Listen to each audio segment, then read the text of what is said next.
కరీంనగర్లో వినాయక నవరాత్రి ఉత్సవాలు ఘనంగా జరుగుతున్నాయి. రకరకాల పూజా కార్యక్రమాలతో మంటపాల దగ్గర ఆధ్యాత్మిక వాతావరణం కనిపిస్తోంది. రోజుకొక రకం పూజ నిర్వహిస్తూ భక్తి భావాన్ని చాటుకుంటున్నారు.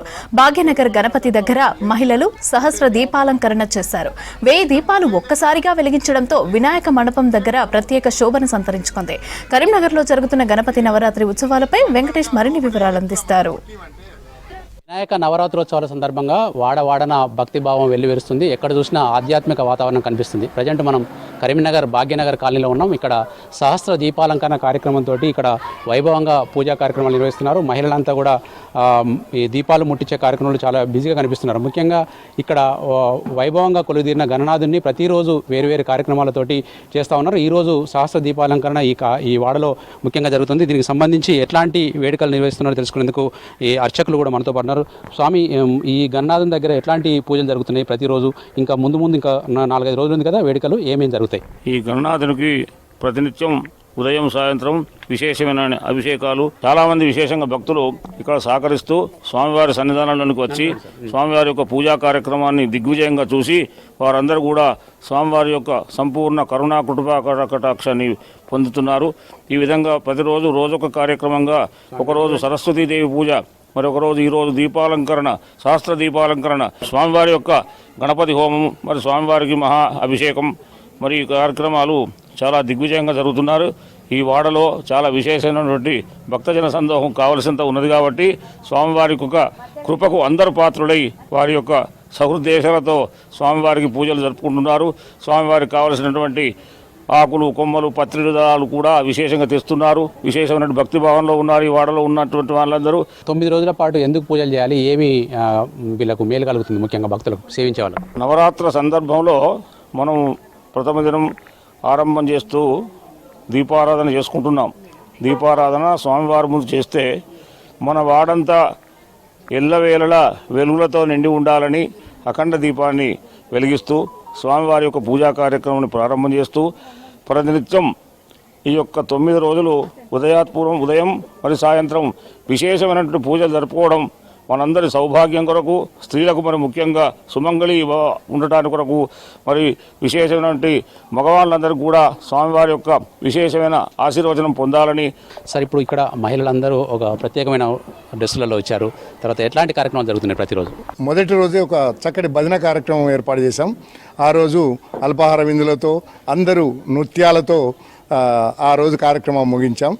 అలాగే రెండవ రోజు పుష్పాలంకరణ, స్వామివారి ముఖము కనిపించనంత ఎత్తుగా పుష్పాలను అలంకరించాం.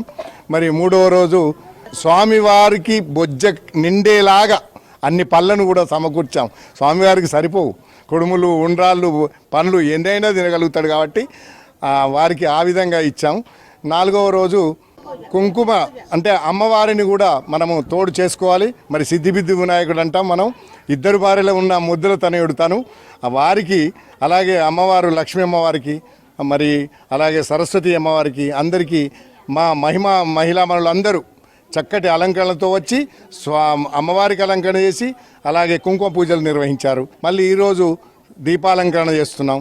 నిన్న పిల్లలందరికీ ప్రత్యేక విలువ ఇస్తూ విద్యార్థులందరికీ సుమారుగా 50 మంది విద్యార్థులకు అక్షరాభ్యాసం చేసినట్టుగా సరస్వతి మాత ఆశీస్సులను అందించాం.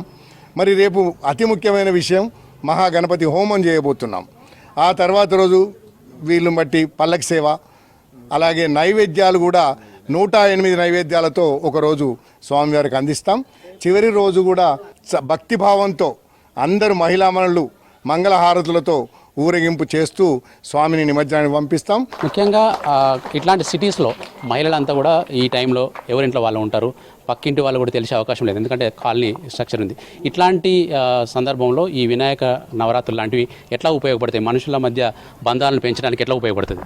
ఇక్కడ అంతా మహిళలందరూ మధ్య ఒక సహసంబంధాలు ఏర్పడి ప్రేమతో, భక్తితో మన ప్రతి సంవత్సరము వినాయకుడిని వారు చేసే పూజలను పూజించుకుంటూ వెళ్తారు.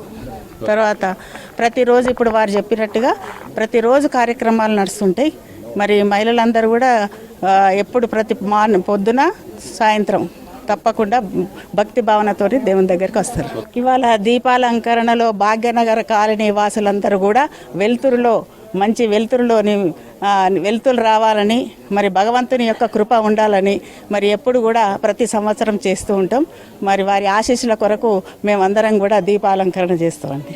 చెప్పండి అమ్మ, మీరు రోజువారీ కార్యక్రమం ఎట్లా చేస్తున్నారు? ముఖ్యంగా మిగతా రోజులకు ఈ వినాయక చవితి జరిగే 9 రోజులకు ఏం తేడా కనిపిస్తుంది మీకు?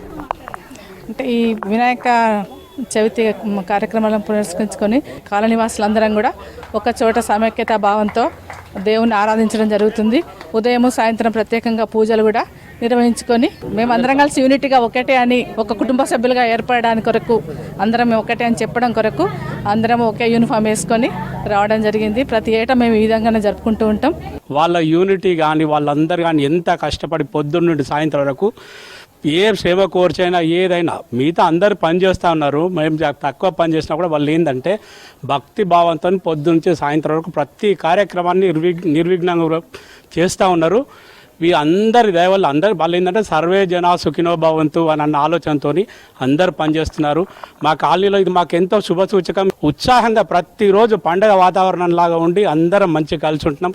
మొదటి రోజు నుంచి కూడా చివరి రోజు వరకు ఇట్లాంటి ప్రతి కార్యక్రమం నిర్వహిస్తూ చివరి రోజు వినాయక నిమజ్జన కార్యక్రమాన్ని కూడా ఇంతే ఆడంబరంగా మహిళలంతా తరలిపోవడానికి సిద్ధమవుతున్నారు. కెమెరామెన్ కవికుమార్తో వెంకటేష్, V6 న్యూస్, కరీంనగర్ నుంచి.